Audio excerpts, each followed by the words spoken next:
yay. Hi. Hi. I know I said it kind of funny this time. We're back. We're back. Instead of we're back.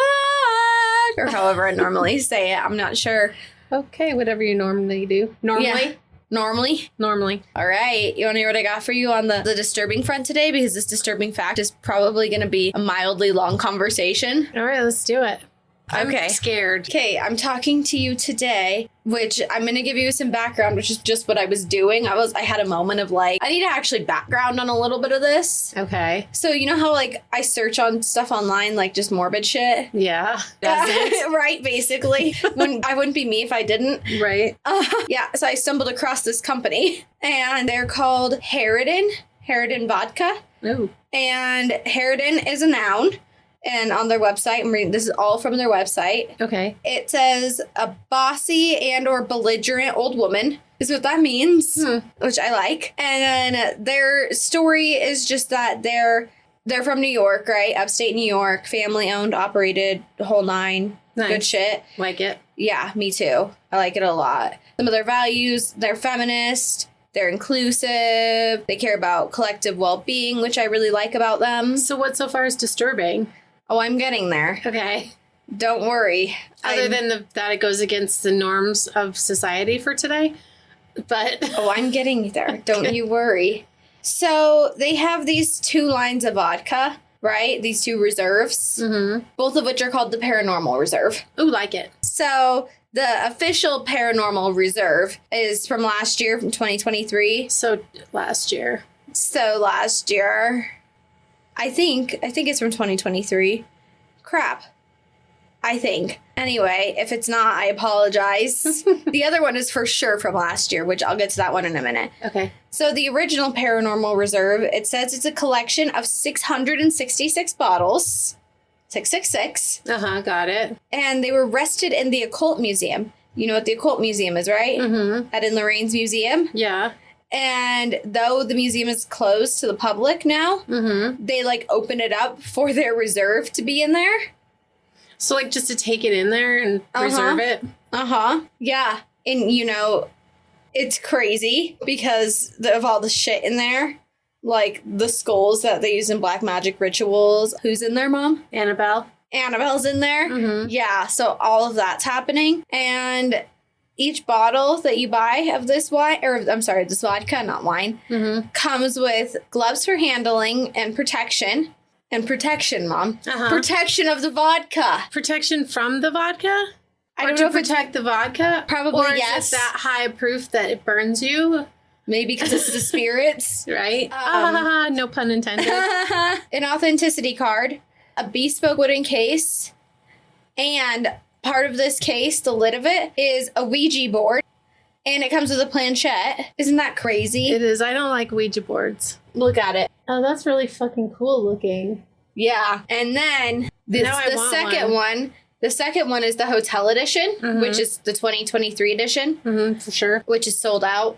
But this is the hotel. I think the other one's still available. Maybe we could get a bottle. Okay, I want to see for the hotel. $300. Can I see it? This is the hotel bottle. What kind of case does it come in? We're getting there. Sorry. Yes. They're really cool. I was like super excited when I stumbled across this. I was like, oh, people who think like me.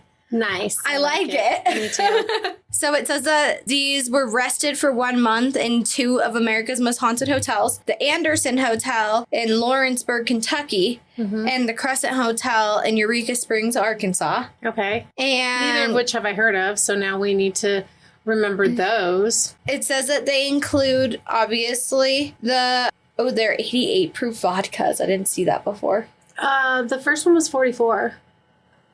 Are we sure? Yeah, it said 44 proof. 44% alcohol by volume, it said.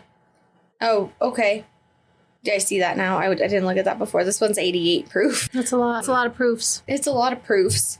The case is carved by a woodworker from New York. That's sweet. Yeah. Exclusive hotel accessories for the bottle's corresponding location, a keychain, pen, and a hotel pad, gloves, and an authenticity card. But then they give a brief description about both hotels. Okay. in this. Do tell. So the Crescent Hotel, it says from their website, built in 1886, the Crescent Hotel is often billed as America's most haunted hotel. It was originally built as a resort for the wealthy, but eventually became a home to a school for girls, mostly famous, and an experimental cancer hospital run by Norman Baker. At least 40 people died at the Crescent during the years in which it functioned as a hospital, and it is home to at least 5 identifiable ghosts. Nice. Yeah. So that sounds pretty creepy. I've never heard of it, but yeah, we might have to do a little deeper it. dive into it. Yeah, I would like to hear more than what you just read. Right. It's intriguing. Yes. It has sparked my interest. And the Anderson Hotel, again from their website, built in 1930s on the site of its predecessor, the Central Hotel, which burnt down around the turn of the 19th century. The Anderson Hotel has a grisly history. At least 13 deaths have occurred on the premise from 1965 until the late 80s, when it closed its doors as a hotel. It has had such violent paranormal activity that it was closed to investigators after a cameraman on Paranormal Lockdown was mysteriously bitten by an unidentified entity. Holy crap. So we're gonna do that one too. Yeah. And they That's hey, some let's powerful energy. let's reserve some vodka in there. Let's let some age. Yeah, I like That's it. pretty crazy. It is. I wonder what this one's year's going to be. This year's one. Yeah, I don't know, but I feel like we should probably get a bottle, except for I don't necessarily want to play with the Ouija board, but No. it's cool that it comes with it, but I'm not going to play with it. All right, Mama, tell me about this case that you've been working on like it's nobody's business. I have been working on this for a long time, and not like, because I was working on it and then She even read a book. yeah. I feel like I say that every time you read a book.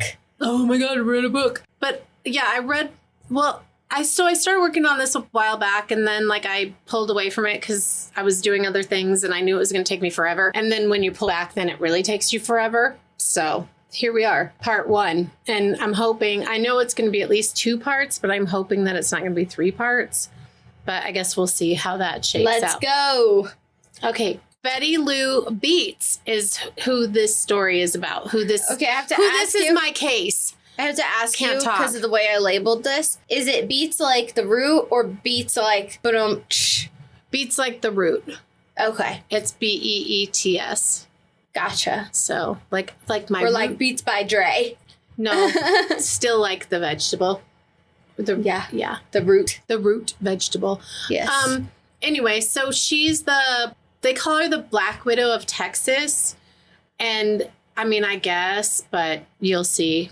I don't know. We'll get there in a while. We'll get there. Okay. So here we go. Let's do this. Let's Is do there this more thing. than one Black Widow of Texas? Well, the thing is that they call a Black Widow is like someone who kills like their spouses. Well, obviously a woman who kills spouses or family members. And so, I've never heard it about family members, but I've heard it about spouses. Well, I just was reading up on it, and because I was like, why do they call her Black Widow? Because, yeah, we'll get there. Okay. We'll just get there. Okay. So Betty Lou Devant was born on March 12th, 1937 in Roxborough, North Carolina. She was the second child born to parents Margaret and James Devant, who were sharecroppers on a tobacco farm. And from previous episodes, we know what a sharecropper is, so I'm not going to go You there. said 1937? 1937. So just in the middle of the Great Depression. Yep. Just before the Second World War. Exactly. Crazy. Good history, Daff. Good Yeah. job. All right. So the family lived in a small pine cabin with no electricity, no running water, and no glass in the windows. They heated the home with a coal burning stove, and with little to no money, they had no modern comforts, and so the family like suffered in many ways. Yeah. Food, health, like the whole 9, right? That's sad. It is sad. So when Betty was 5 years old, they moved to Danville, Virginia, where the parents found work at the cotton mills, and they were able to have a little better life with more income. And they had milk and fresh foods instead of living just like on salt pork like they had before. Salt pork? Salt pork is like, it's pork, but like it's cured in salt. So like it doesn't require refrigeration. Like you just have it. And like it can literally just sit on your counter and you could just eat it. I've seen people do that online with like fish and stuff. Yeah. Just like a lot of like fuck ton of salt and like rub it around. Yeah, exactly. So it's like, it's salt, it's pork cured in salt. And like I said, it doesn't need refrigeration or anything. Yeah, but you have to cook it, I believe. Well, I think you cook it in the beginning. The salt. Yeah. I knew you were going to fucking ask me, and I totally was going to look it up, but I didn't. No, I've seen it online. That's why I was thinking. I was trying to make that connection if that's... Yeah. I don't know. Recently on my For You page on TikTok has been a lot of, like, people cooking outdoors or in, like a lot of people in, like, rural areas of Asia cooking. It's been a lot of my For You page on TikTok recently. That's weird. On TikTok? In TikTok. On TikTok. And it's really cool to watch, like, how different it is than the way I cook. Inside on a stove. Right. No, but it's just interesting. The barbecue. Yeah. And, like, the different types of foods. Mm-hmm. It's just interesting. It is interesting. That's why I was asking you, because, like, I'm sorry, it's, like, sparked that in my brain. No, I was good. like, I've seen this before. Yeah. No, you're good. And like I said, it's something that doesn't require refrigeration. And obviously, like, it can't be good for you to eat it all the time because it's super salty, and eating lots of salt isn't good for you all the time, even though I really like salt. But anyway. Right, me too. But not like on food, but like chips. You know, I saw this really cool one day, which I would actually like to try. This is really cool looking. And then we can get back to the case. Mm-hmm. Somebody, they had like a fish, and I love fish. Fish is like my favorite protein in the world. They had this fish, they like stuffed it right with whatever. Then they put it in like a parchment kind of paper. I think it was a parchment paper. Wrapped it in that, then wrapped it in aluminum, and then covered it in clay. They like made clay from like the shit outside, right? Like the clay. Yeah. Like shit outside. Like clay from like the clay. earth. Yeah, but they made it into like a mud kind of clay, and then rubbed it all on the outside of this aluminum, and then threw it in like some coal for a while, and then like cracked open the clay, you know, and ate the fish, and it looked like so cool. I've heard of that. I've actually seen that before because people cook like in clay pots. So this is just like curing the clay while you're cooking. So yeah, it's pretty cool. It is really cool. Yeah. But then of course, you know, you can't do anything with that clay after because you have to break it to get the fish out. Right. Yeah. So you don't want to use like good expensive modeling clay? No. Just want to get some clay from the earth, as you said? Yeah. Make mud clay? Yeah, make mud clay. Nice. I don't know. I thought it was really cool. It sounds really cool. Okay, sorry. No, you're good. You're good. You're good. So where was I? So salt, not living on pork, not living on salt pork. They have milk. They have fresh food. They got fruits. They got vegetables. Even though life was better and the health of the family had improved, Betty got measles and a series of ear infections, which caused some hearing loss. And once she was able to return to school, she struggled to hear the teachers and was forced to repeat the 4th grade as a result of her hearing loss, you know, not being able to hear very well. Yeah, it sucks. I didn't know measles could hurt your ears. Yeah, measles can wreak a lot of havoc on your body. So she was teased by her classmates that had moved up a grade, and she was called stupid because kids are cruel. At 12 years old, her mother was institutionalized with no prior symptoms. She started to randomly just all of a sudden have hallucinations, and it's what the doctors at that point in time called a psychotic break. And Betty was left to care for her 2 younger siblings, and her classmates made fun of her mother's condition and would fake seizures and act out odd behaviors. And obviously that made her feel more like crap about herself, you know? Yeah. And again, because kids still suck. Yeah. They always have sucked. They'll continue to suck. I'm not saying all kids suck, but, you know, kids are mean. Kids are... No, they are. They at that age, at that point in your life... Everyone as a kid sucks. Yeah, they're mean. They just they takes time to develop that compassion and that empathy for others. And not everyone develops it, unfortunately, as like we talk about in these cases. Right. But no, that's what I mean by like kids suck. Kids at that point in their lives don't realize like the heaviness until it's done on to them. Right. Exactly. And sometimes kids do it because it's done to them. Yeah. But anyway, we'll get off Kids can be jerks. Yeah, exactly. Betty hated her life, and she missed school because she had to stay home and take care of her family. And then her dad drank a ton. He drank a ton because he was depressed over his wife. And Betty claimed that when her father drank, that he would beat her with the buckle end of a belt for just no reason at all, because he was just mean also. So he was a mean drunk, an abusive drunk? Apparently. July 18th, 1952, at just 15 years old, 1 month after finishing the 9th grade, Betty married Robert Franklin Branson. Robert was just 15 years old himself, and he worked in a zipper factory. Her mother had encouraged her to get married because she believed that Betty was pregnant, even though Betty said she was a virgin. What the fuck? Yeah, well, you know, her mom. So they just like met each other, and then her mom's like, "You're pregnant. You probably should marry him." Well, they were probably dating, but it like didn't give me any real dating history. Just basically, you know, they were together and they got married. She's 15. Like, how long could they have been dating? Right, that's what I'm saying. Like, she walked past him on the street one day, and her mom's like, "He looked at you. You must be pregnant. Probably. So you must get married." Pretty much. Pretty much. Jeez. Yeah, it just didn't give any background on that. But so she's 15, he's 18, and her mom's like, "Hey, you guys better get married because Betty's pregnant." And she's like, "No, I'm not, because I haven't even had sex," but whatever. They get married. 1 year later, they had their first daughter, Faye. And obviously, if it was a year later, she wasn't pregnant when they got married. But anyway, so they had their first daughter, Faye, when Betty was 16 years old. So 16, she's already like had to miss school. She's been held back. She gets fucked with by other kids, right? Her dad's a drunk. Her So I have mom's a in and question. out of mental institutions. Is she in school at all anymore at this point? No, because she finished the 9th grade and then she got married and then she got pregnant and she was a mother and she was a homemaker and she's 16 and she's like not happy, right? Yeah. So Robert got a better job thinking that more money would make Betty happier, but she still wasn't happy. She was only 16 and she wanted to be doing 16-year-old things, right? Right. The couple separated for 6 months. And like going to the malt shop? Is that around this time? Yes. Going to the malt shop. What did I say, 1952? Yeah. So, and like going to school dances, like being 16. Right. You know? So the couple separated for 6 months and Betty took Faye and went back to her parents' house. And that's where she lived. And she was so depressed that she attempted suicide by taking 2 bottles of aspirin. And her family reached out to Robert and let Robert know. And then the couple ended up reconciling. And then the following year, they had another baby, a baby girl, and her name was Connie.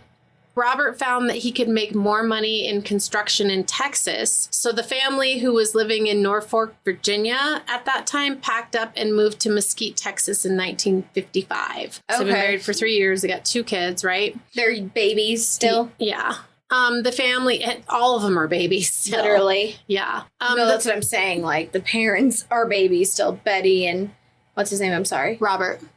Yeah. So the family seemed to be thriving. In 1959, Shirley was born. And then in 1962, Phyllis. And then in 1964, Robbie. And then in 1966, Bobby. Which I'm like, okay, Robbie and Bobby. Robbie and Bobby. Robbie and Bobby. Okay, yeah. Bobbert and Robert. Yep, exactly. So after 14 years of marriage and 6 kids, Betty grew bored and restless. Robert worked nights and Betty felt neglected and she started like hanging out in bars and stuff. And she's 5'2", she has blonde hair, and she still has a perfect figure, even after giving birth to 6 kids. And she's only 29 years old at this point, right? So she's still very young. Yeah, she's 29, she has 6 kids, her husband works nights. She's like, fuck, man, I'm over bored. this. I'm over this, yeah. My life sucks. Uh-huh. She wanted to feel desirable, and she wanted to be wanted, and she felt like, obviously, her husband wasn't feeling that anymore. Yeah. So she started leaving her older daughters to watch the younger children so she could go out and have a good time. I guess having the fun and freedom that she never had in her youth, right? Because she gets married at 15. Yeah. So her oldest is, what, 13 at this point? Yeah, I don't know. I didn't math it. Faye. I didn't Yeah, I mean, if math it. she's 29, she had her at 16. Yeah. She's 13. Yeah, good job, Beth. 13-year-old to watch 5 younger kids? Mhm. Jeez. Yep, there you go. However, she's married and she has 6 kids. So that's kind of the life she chose. So Right. bummer for her that she's Bored. yeah, and Upset. over it. Yeah, but it is She's what it a is. desperate housewife. Pretty much. So Betty, who always kept a perfect house, started to let things fall into disarray. Not only her house, but also her family. And Robert finally, tired of the affairs and the partying and the overall collapse of the life that they had built together, demanded a divorce, which was final in 1969. And Robert, he was still good looking in his own right. He married a younger woman, and he was ordered by the court to pay $350 a month in child support, but he didn't always pay. Okay. So Betty and her children's lives had drastically changed. Yeah. Yeah. She was married with a husband, and now Yeah, and now she's not. So Faye sounds like she fucked that up. she fucked that up. So Faye followed in Betty's footsteps and she married at 15 years old. Betty sent 10-year-old Phyllis and 8-year-old Robbie to go live with their father. And Robbie asked his mother when she sent him away, when can I come home? And she replied, soon. But after that, she wouldn't see him for 5 years. And she would only see him for a couple minutes when she saw him at that point in time. Yeah. That's so sad. He would end up moving back in with her when he was 18. But in that interim, there's little to no contact, right? So Connie left and she moved in with Faye and her husband. And so Connie's the second one. Right. Shirley sometimes lived with Betty and sometimes she lived with friends. And Bobby, who at the time was 3 years old, was the only child that Betty refused to part with. Aw. So Betty, in spite of, and that would suck too. Like you have 6 kids and you're like, okay, everybody else can go, but I want this one. Right. It sucked for the other kids. Yeah, it's sad. So Betty, in spite of stressing over how she was going to pay her bills, she was always keeping up with the latest fashion and she always looked her best. She put a blonde hairpiece in her hair and she put on full makeup every day. And she, like I said, she was only 5'2" and she wore 4-inch high heels to make herself appear taller. And she wore short skirts, which were in style at the time. Still probably in style. I don't know. I'm not a short skirt wearer, but she turned heads everywhere she went. Like she's a good she was looking, a bombshell. Yeah, she's a bombshell. Perfect words. I like it. Blonde bombshell. A blonde bombshell. So Betty met Billy York Lane about a year after her divorce. He was a house painter and they both had birthdays in March. Billy was 7 years older than Betty, and after only a few months of dating, the couple decided to marry. She told her children, Bill is so nice to me. This is a quote. Bill is so nice to me. He's real gentle and kind. I know you're just going to love him. And they married on July 28th, 1970. So she hadn't introduced them to the kids before? No. Because jeez, I know, well, that they're all over the place. They're scattered. But, geez. But geez is right. Okay. You're like, oh, alrighty then. I just so you wouldn't introduce your new husband to your children? Before you marry him? Yeah, well, you know. Well, I guess we see it a lot. The details. It's cool. Yeah. You're just going to love him. Trust me. I feel like that's not going to happen. The courtship between the two was so short that Betty didn't have time to see all of Billy's controlling ways and his hot temper. So Betty's now 33 years old and she's not loving her figure at this point. It's not easy to keep up a trim, curvaceous figure the older you get. And she's had 6 kids and she's 33. So she starts taking the diet drug. It's called Dexatrim. I don't know if you've ever heard of it, but it used to be, it was an over-the-counter diet pill that you could get over-the-counter. Like you just go to Walgreens or Rite Aid or CVS, wherever. How could you forget about CVS? Wherever you want to go to buy your Dexatrim. I would buy it at CVS. Alrighty. That's great. I have creepy CVS obsessions. You do. It's funny though, only when we go on vacation and we have them here and you're not like into it that much, but that's fine.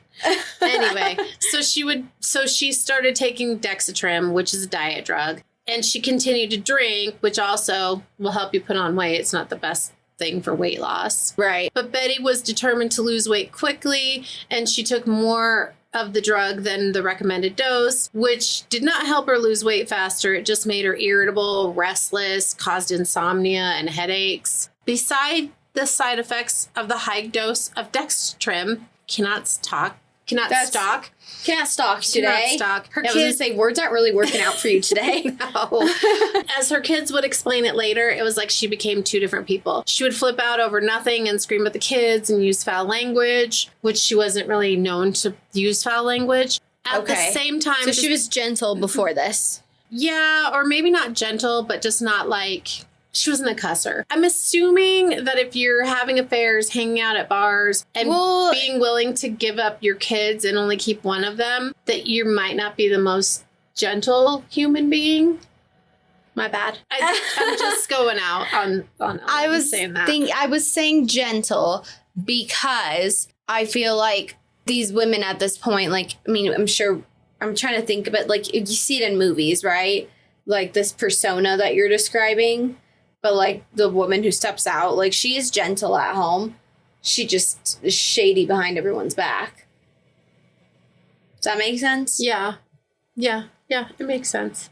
Like, she's not abrasive. Not an abrasive personality. Yeah. Right. Gotcha. But this made her abrasive. Okay. yeah. Because, you know. Dexatrim. Dexatrim. Exactly. And they I don't took it. manufacture this anymore? Nope. And I took it. You took it? Mm-hmm. How old were you? Like, I don't know, an older teenager. Oh, okay. Yeah. Did it make you irritable? Yeah. Oh, I'm sure it did. Everything makes me irritable. No, I'm just I know, kidding. basically.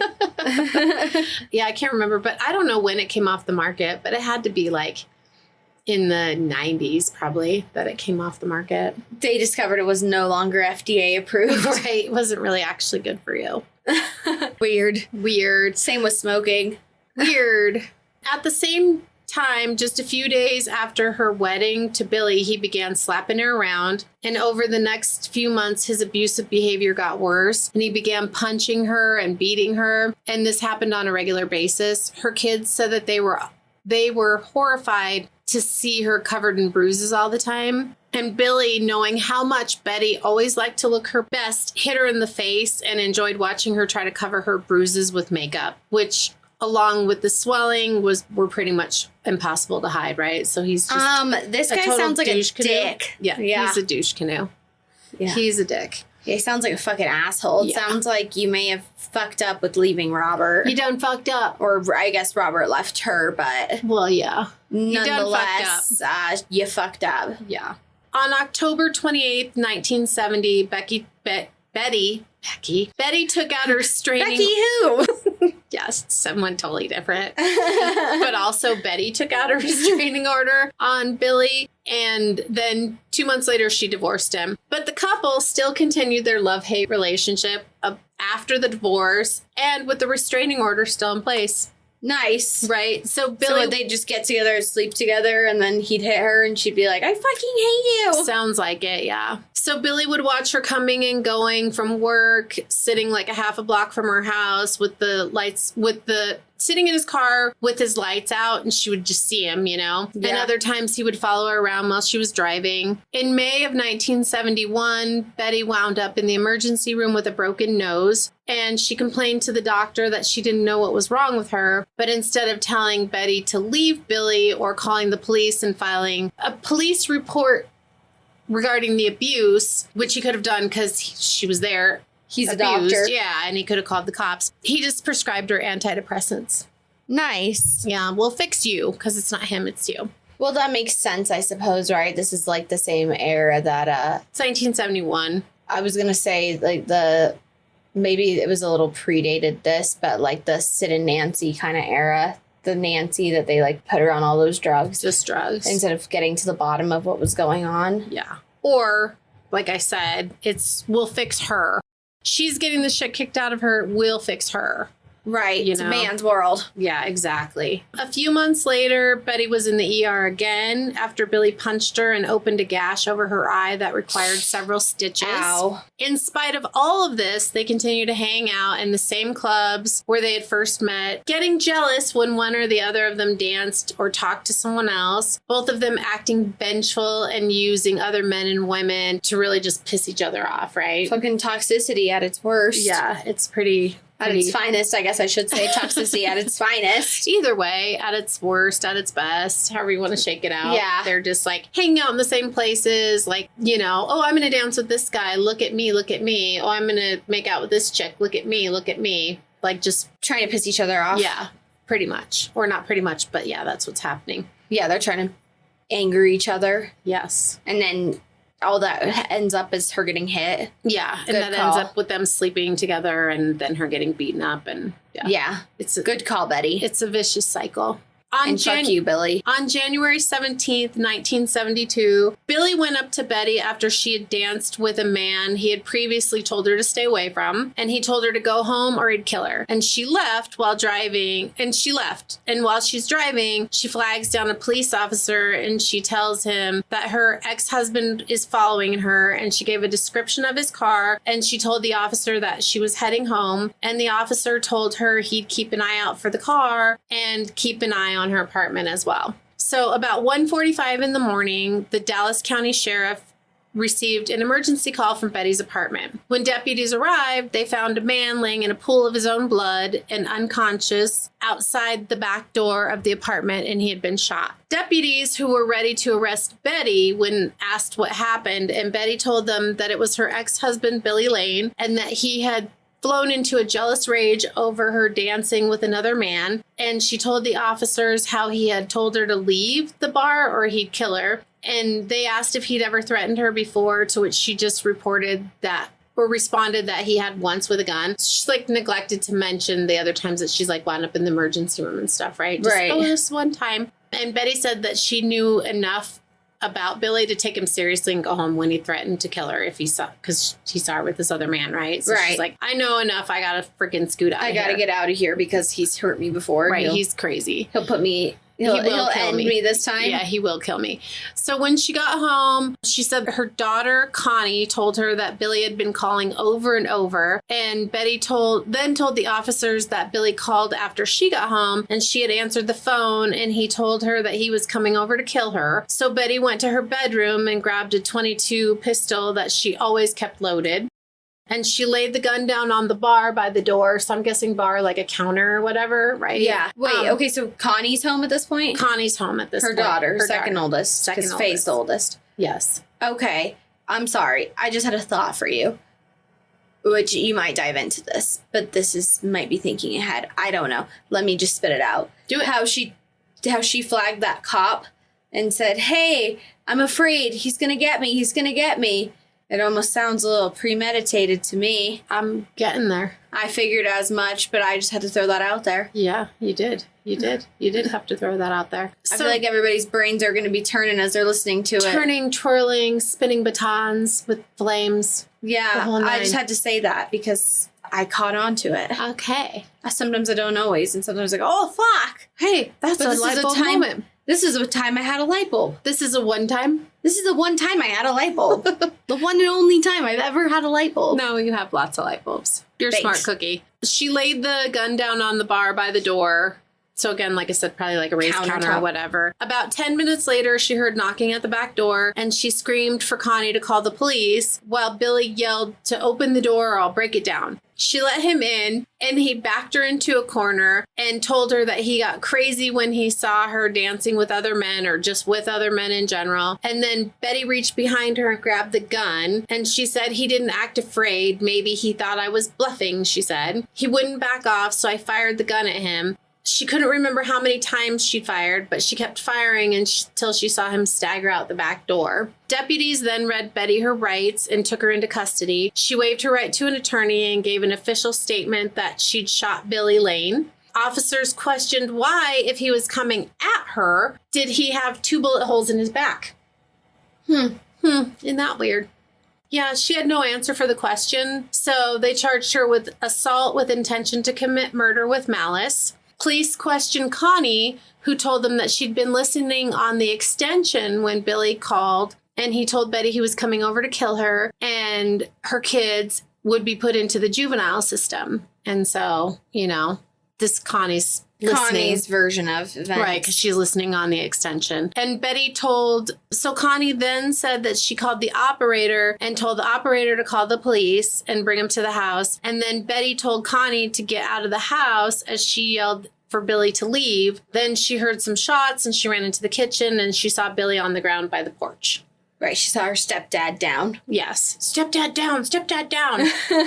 So then the police questioned Billy's daughter, Barbara, who told them that she too had listened on the extension and that Betty had been the one to call Billy. And she was crying and she asked him to come over and get his things. And Billy had asked Betty how many times she was going to shoot him. And he said none. And he asked then how many police officers would be there when he got there. Because remember, she has a restraining order against him. Yeah. And she said none. And then Barbara said Dad wanted to meet her at a different location, but she wouldn't do it. He left the house at like 1:10 a.m. and he told me that he'd be back in 30 minutes. And Barbara said that she had begged him not to go. Billy had to have surgery to remove the 2 bullets, and he he lived. He did live. Okay. And he was in critical condition. When Billy was strong enough a week later to give his statement, he told police that Betty had called him and asked him to come over and talk. And he said it was late and he wanted to talk in the morning. And she basically said, it's now or never. Like, you come now or like, we're never going to talk. And because they have this crazy ass fucking relationship, this roller coaster, right? He's like, well, I better go. Except for, you know, they would have talked anyway, but whatever, because it's now or never. But just kidding, it'll be some other time. Well, his daughter's there, right? So obviously they would have had to talk at some point, right? Well, no, his daughter's at his house. Oh, because she was listening. Remember, she said that Betty called him. Yeah. So he has his daughter. So both the daughters are listening on the extension, or supposedly. Yeah. I was thinking that they were living together. Like, she had his kid. No. Okay. He's at his house with his kid, and she's at her house with she has Bobby. So she has 2 kids, I guess, right? Okay. Connie and Bobby. Yep. Yeah. So he got in his car, and he went over there. And when he got there, the back door, when he got to the back door of her apartment, everything was dark. And he told her to open the door, and then she told him to leave. And he guessed that she had changed her mind about talking. The next thing I know, she's holding a gun on me. So I start to leave, and she starts firing. He said I could still move, but she fired again. And that's when he lost consciousness. And he remembered her saying, if you move again, I'll shoot. So it's a pretty volatile relationship. A little bit. So it's a little bit fuckery. A little bit of fuckery. Billy spent 3 weeks in the hospital and then several weeks in physical therapy after that. One of the bullets had severely damaged a nerve leading to his right leg, and he was unable to walk. After Parkland Physical Therapy released him, Betty went right back to him. Of course they did. Right. One of Billy's neighbors told authorities, quote, I like Billy, but he's jealous of Betty because she's so beautiful. I know Betty loves him. You should have seen those 2. After he got out of the hospital, his right leg was no good. He had to learn to walk all over again, and Betty spent long hours helping him. She'd get him up on his feet, and they'd put their arms around each other, and they'd go back and forth on the sidewalk. Quite a thing to watch. She loved that man. You could tell by the way she'd spend the time with him just walking him up and down the street. So that's what one of the neighbors said. Weird. After all that was said and done, when they went to court, Billy told the court that he was willing to sign an affidavit saying that he had threatened saying that he had threatened Betty, and without the plaintiff to press charges, the court had no option but to drop the attempted murder charge against her, and she was charged with misdemeanor assault. Oh my gosh. Right? Like, you shoot someone. So what, she's going to get a ticket? In the court, Betty pleaded guilty, and Billy paid her $150 fine.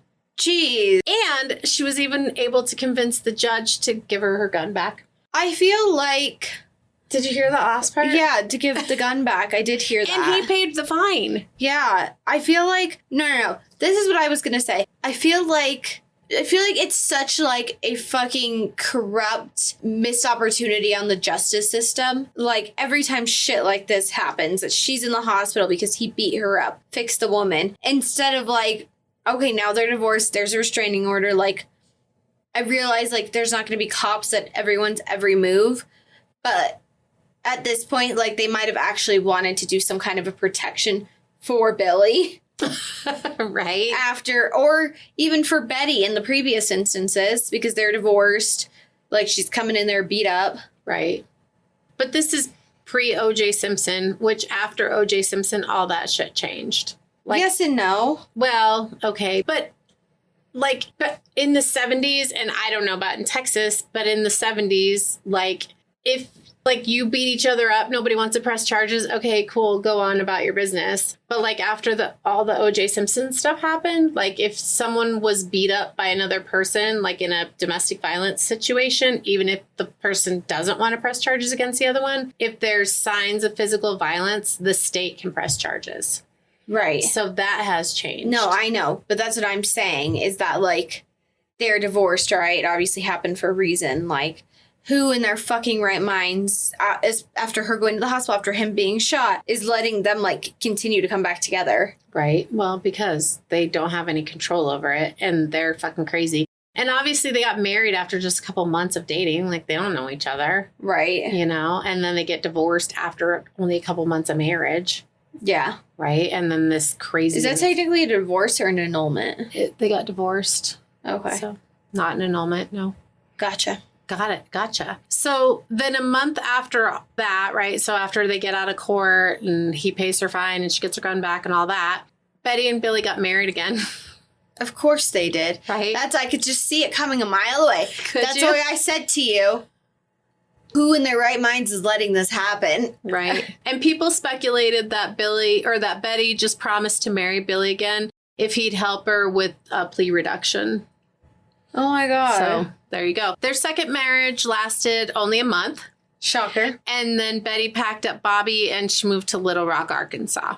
These are two pretty hot and bothered people, so A little bit. I'm not surprised. Right. Once in Little Rock, it didn't take Betty long to meet a man named Ronnie Threckeld. Threckeld? We're going to go with that. I'm not going to say it more than once or Threckeld? twice. Threckeld. Threckeld. Yes. The pair met at a country western bar. You know, like the kind of bar that has saddles. Saloon doors. No, it has saddles bolted on metal poles for bar stools. Uh-huh. Like that kind of a place. Maybe it has swinging saloon doors. Did you say salon? I said saloon. Okay. Yeah, that has the salon door. Salon doors. We're going to the salon today. Let's do it. No, saloon. Okay. Ronnie was an automotive parts salesman, and he asked Betty if she was single, to which she replied that she was divorced and that she had a 3-year-old son. And I guess she spaced out about those other 5 kids she has. The rest of them. Ronnie told Betty that he was divorced, but that he didn't have any kids. And after a night of dancing and sipping drinks, the pair walked out together. And after more flirting, Ronnie bent down and he kissed Betty. And she wrapped her... Oh, shit. I thought you were about to say got down on one knee. I'm like, after only one night?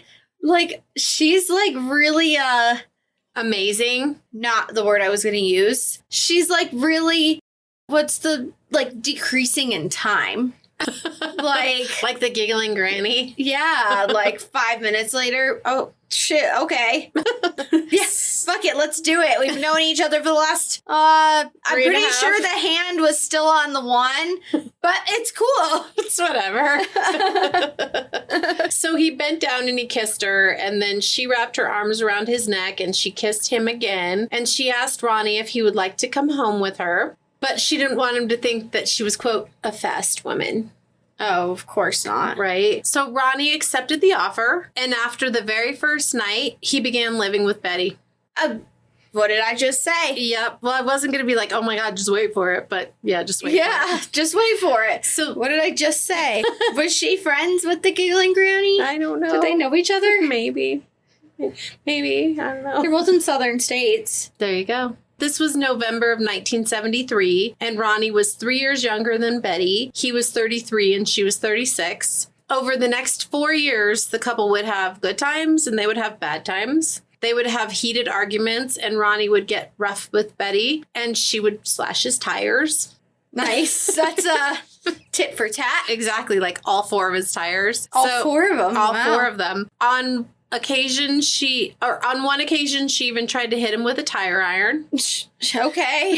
So, yeah, they're, and how long have they been together for at this point? 4 years. Oh, 4 years. Okay, well, that's...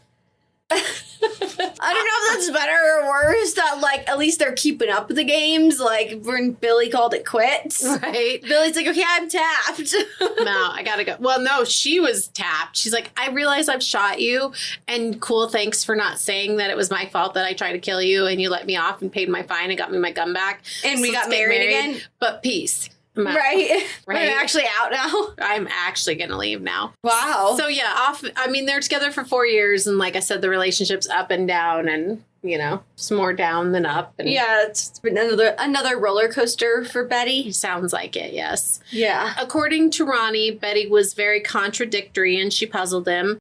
She would complain about people taking advantage of her and always wanting something from her, even her own children. And about a month after... Oh, wait, okay. At this point, does he know about the 4? Or the other 5? I'm sorry, the other 5? I think he After must 4 years? because it's been 4 years, yeah. And she's Okay. talking about like her kids and stuff. And so they have this particular conversation where she was like so upset with her kids and like how they would try to take advantage of her, blah, blah, blah. And so like after this conversation, which is like about a month previous or whatever, Yeah. Betty told Ronnie that she wanted to move back to Dallas to be closer to her children because she really missed them. So Betty was always all over the place, and she would say one thing and then she would change her mind and then she would deny what she said earlier. Ronnie did, however, say that he thought that she was a good mother because she always showed so much patience with Bobby and she worshiped the ground he walked on. So she's got that going for her. Right. In spite of her crazy ups and downs, Ronnie wanted to be with Betty. He had always lived in Little Rock and his entire family was there and all of his friends and his life. Like everything is in Little Rock for this Everything guy, he's right? ever known. But he made the decision to move to Dallas with Betty. He figured that he could be an automotive parts salesperson anywhere that he went, which is fair. So the couple married in February of 1978. So remember they met November of 1973. Something like that. She was 36 and he was 33. Right. So they get married in February of 1978. And not long after the wedding, and they're in Dallas, right? So not long after the wedding, Ronnie started to feel tied down. Like, okay. Wait. I'm confused. You said they were together for 4 years. Yeah. But then they went to Dallas. After the 4 years of being together in Little Rock? Yeah. So they got married after 6 years of being together. Well, yeah, but after 4 years of being in a relationship together and the ups and downs and the blah, blah, blah, then they get married. But they got married in February of 1978. They met in November of 1973. So it's just slightly over 5 years. Oh, okay. Gotcha. Yeah. So not long after the wedding, Ronnie started feeling tied down, which one does when you're married. Yeah. You're in a relationship. Right. Kind of permanent-ish. Yeah, permanent-ish. Depends. Semi-permanent. Yeah. Depends on how you consider marriage to be. Right. He felt like he needed to sow his wild oats, and he went out drinking and shooting pool with his new friends while Betty stayed home taking care of Bobby. And obviously, this isn't going to go over real super well with Betty. Yeah. She's a little cray-cray. Just a touch of cray. Just a touch of cray. And Betty, with her need to keep herself trim and attractive, began taking more and more Dexatrim. And this made her already erratic behavior much worse. And Bobby, who was 12 by this point in time, once told a friend, one moment we get along fine, and the next she's a different person. It was like she got hateful all of a sudden, and I mean, all of a sudden, snap, right? And that was the end of his quote. Her moods pretty much just were off and on. 12-year-old is saying she has flipping her personality. Yeah, she's pretty much like a light switch, right? Yeah. So off and on with no warning, just fine and not fine. Right. And when Bobby asked her about her mood swings when she was in a, quote, normal state, she wouldn't remember acting terrible at all. It was like two different people lived inside of Betty. And this happened whether she'd been drinking or not drinking. And they said that her voice even changed and she would say fuck and cuss up a storm. It's all the Dexatrim. And Betty was not known to use that kind of language. The kids knew that their grandmother had been in and out of mental institutions, and they hoped that their mother hadn't inherited any of those mental issues. I forgot about that.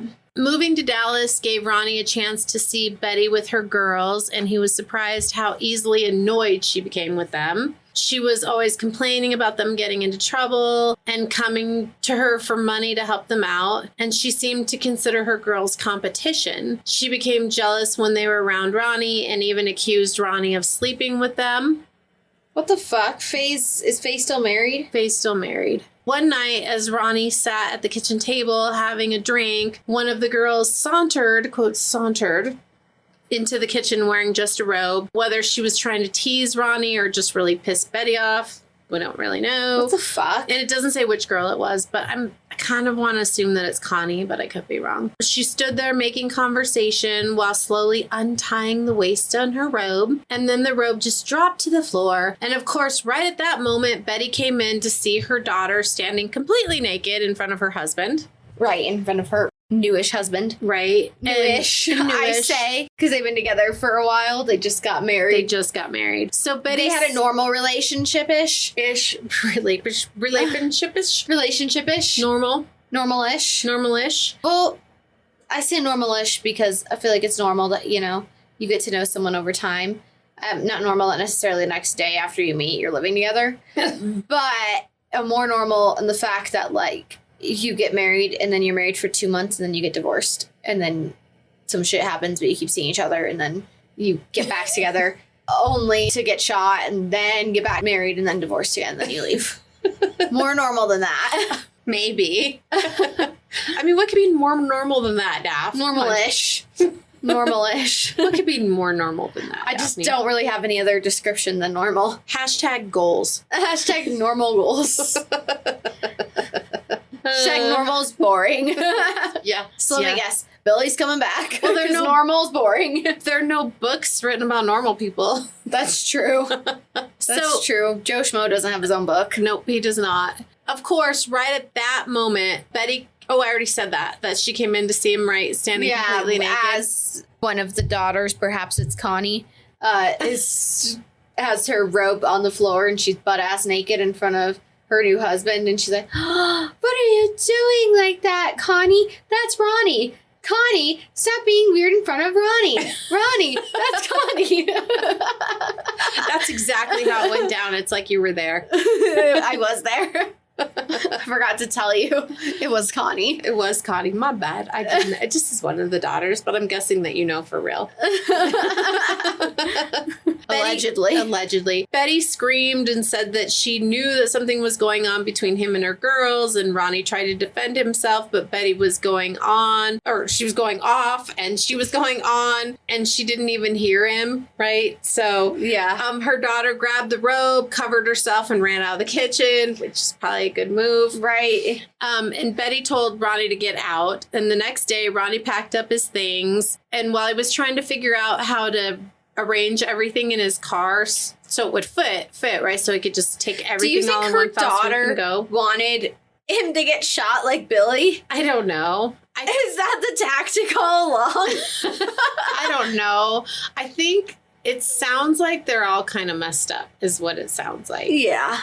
I would agree with that. Yeah. But Okay, sorry. A young mother who, cheats and goes out and then dips and then has this crazy tumultuous relationship and then another crazy tumultuous relationship. Like, yeah, you probably are a little bit fucked up. Maybe. People who come out of that normal are lucky, I think. But anyway, so he's like trying to figure out how to get everything in his car so he can just go and like not come back, Right. He heard the sound while he's like trying to sort everything out in his car. He hears the sound of an engine coming closer, and he looked up and he saw Betty's car coming right at him. Ooh. And so he ran in between two cars as Betty swerved past him, spraying him with gravel from the road as she did. And then Ronnie just got in his car and he left. Good call, Ronnie. Yeah, he's like, ooh, without getting shot. And at this point, we don't know if he knew that she had shot her previous husband. I'm going to assume that she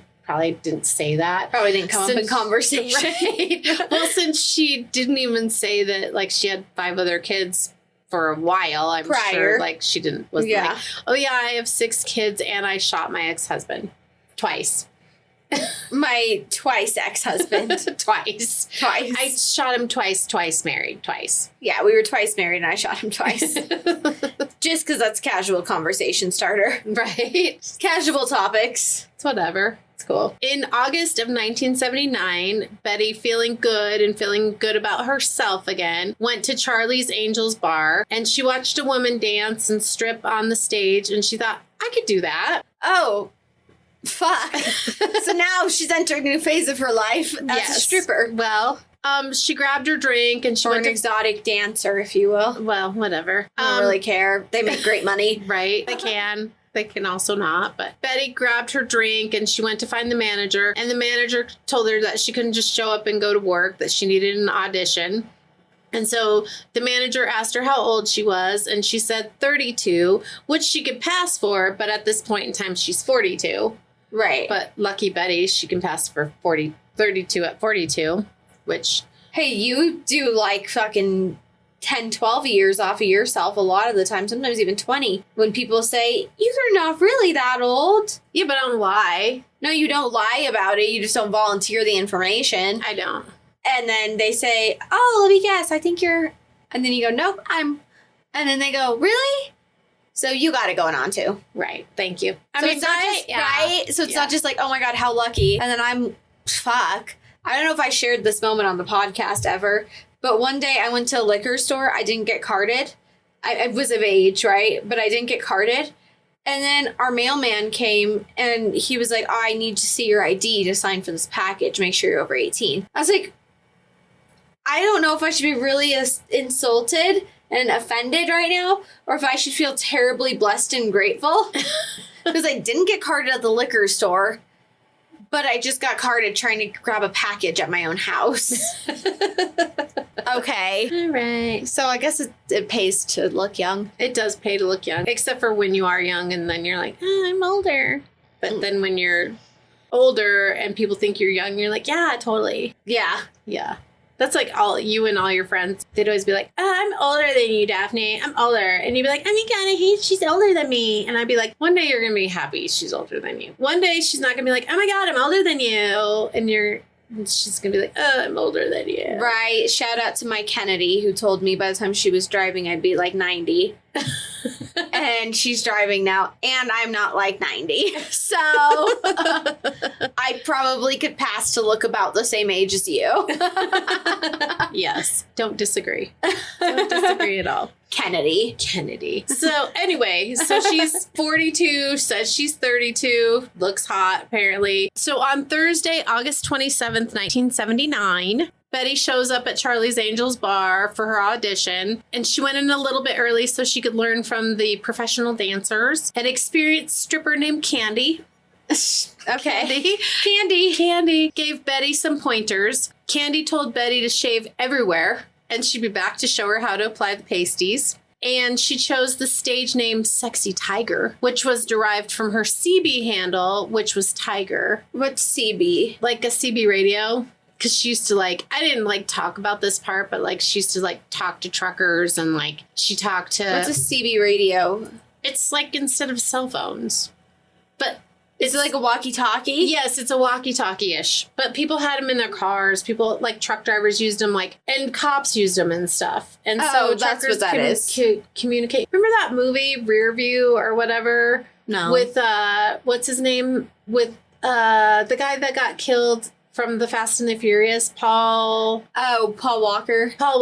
And he's in that movie, Rear View or whatever, and they start fucking with this truck driver while they're driving. I've never seen that movie. Oh my God, it's great. Anyway, but yeah, they're on a CB radio. But anyway, so right, Paul Walker? That's his name. Paul Walker. Right? Yes, that's his name. Okay. But I didn't go into the whole thing about her having a CB handle and flirting with guys and stuff and Okay, so she's always been a little promiscuous. A little flirty. Yeah. So her CB handle was Tiger, and so she chose the stage name Sexy Tiger. Once on stage, the crowd started chanting, "Take it off! Take it off!" And she struggled. Take it off! And she struggled. Everybody, take it off!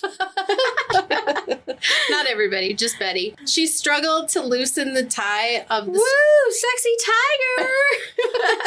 tiger! of the string bikini that she was wearing. Daphne, get out of the litter box. I don't know if you can actually hear me purr. I guess we'll find out. So I got right up on the mic to do that. Right up on it. Right up on it. So she's struggling with the tie of the string bikini that she's wearing to take it off, right? And she didn't want to look like an amateur. So she turtle on his knee. Yeah. So as she's struggling with the string and she's trying to keep in time with the music and, trying to look all like she's sexy not her sexy tiger, not the first time on stage here. So she finally jerks the top off and one of the pasties comes off with it and she didn't notice, and then the crowd goes into hysterics and she can't understand why they're laughing at her. And then she looked down to see the sparkle of silver sequins on the stage next to her. And she didn't want to look embarrassed like some inexperienced teenager. So she danced her way towards... I don't know that she has a fear of looking like a teenager. Oh, embarrassed, inexperienced teenager, not actually an age. I know, okay. But I'm just saying. Just going out on a limb there. So she dances her way towards the pasty and she picks it up and she walks up to the microphone, and in her sexiest, sultriest voice, she asked if some nice gentleman would like to help her put it back on. And 7 men rushed the stage. One man who's half drunk, trying to help her, basically just fumbling around with her boob, as the audience like screams with laughter, right? And then another man who's dressed in a black suit pushed the drunk man out of the way, and he opened his wallet to expose a badge that says Dallas Police Vice Squad. And Betty was arrested and charged with public lewdness. So she had to keep the pasty on. You have to keep the pasty on, and you can't be getting fondled on stage in public. Yeah, so she lost that job on her first night. Yeah, she didn't get that job. So she was ordered to pay a $250 fine, and she was sentenced to 30 days in jail, and she was put on probation for 1 year. Oh, geez. And Betty, who's not one to stay single for very long, put her man feeling finders out.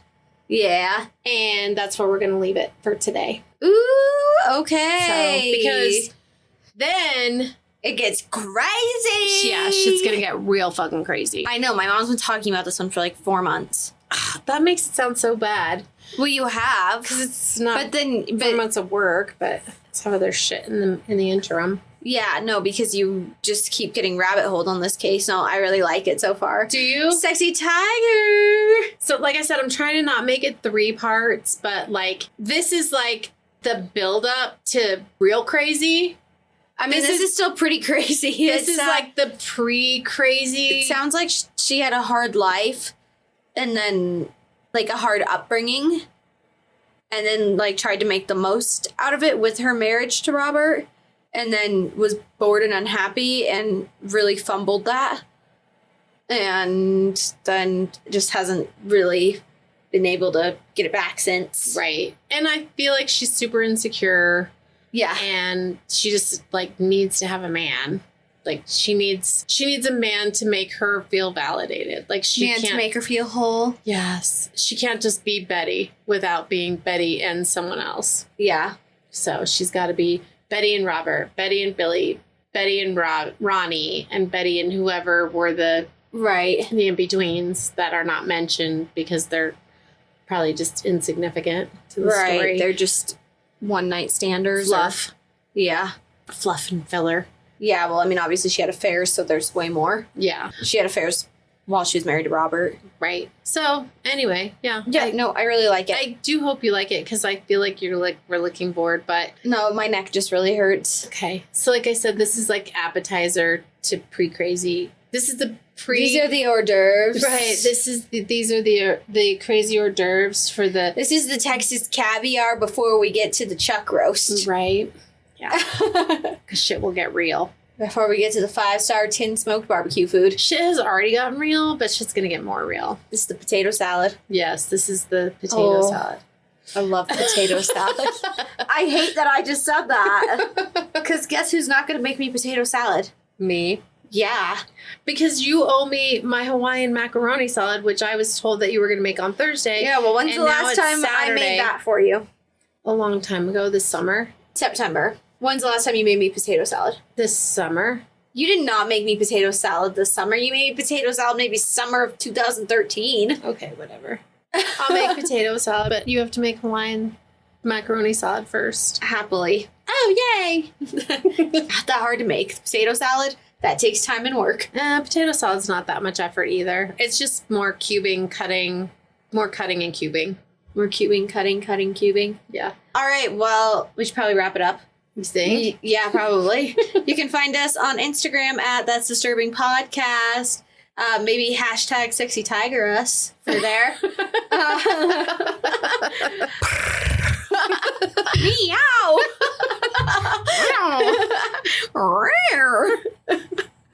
Jasmine, quit scratching the couch. You can send us a Gmail with what you want us to cover on podcast. That's disturbingpodcast@gmail.com. Or you can send it to us on a DM or a comment or whatever, also on our Instagram. And that's all we got for you. Happy football season. Okay. Well, we're in the playoffs. We are not in the playoffs, but the playoffs are happening. We're personally the Broncos. Us personally, we are the Broncos. Daphne and I are not playing in the playoffs, nor are the Broncos playing in the playoffs. No, we're not playing in the playoffs. All right, well, that's all we got. Peace out, sexy tigers. Peace out, sexy tigers. Y'all come back now, you hear?